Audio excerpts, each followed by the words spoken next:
翻开《布达拉宫》这本画册，里面是各种雕刻精美的灵塔、神灯、曼陀罗等富有西藏民族特色的手工艺品。这些工艺品都是由雪堆白的108个工匠完成的。这些工匠就住在布达拉宫下面的雪城里，俗称雪城108匠。雪堆白是在五世达赖喇嘛时期为政府和寺院支付差役而形成的金银铜铁手工业行会组织。仁增就是这雪城108匠中的其中一个。经过半个世纪，雪城108匠已大部分湮灭在历史的尘埃中，仅剩的2名雕匠，其中一位也健康堪忧。对外里啊，民女说，第二民上讲呢，家的居民节的，家的居民节，家的居民节那呢，搞的什么茶包有的，山东有的，萝卜有的，江苏有的，江苏有的，河北有的，刚刚连人没几个这很些，全都没家的节有的，没家的节那呢，没家节也节出嘛的，这种人不可能行了，也节出嘛，马恰出嘛的。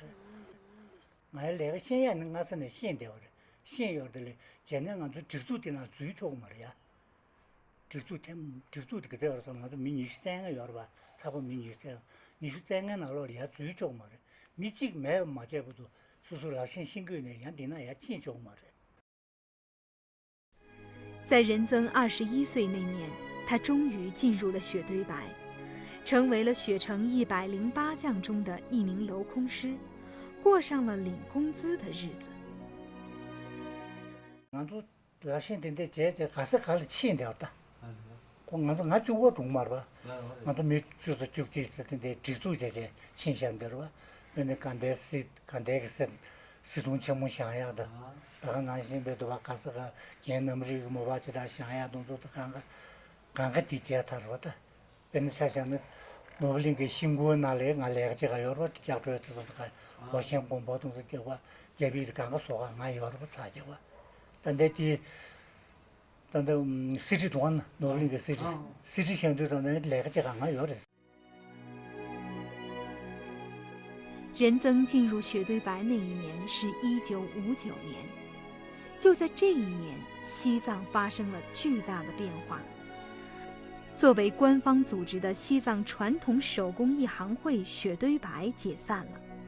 这个从五世达赖喇嘛时期就已经成立的古老行会，在繁荣了300多年后，默默地退出了历史舞台，留下数不清的精美手工艺品，见证着雪堆白在西藏历史上曾经留下的足迹。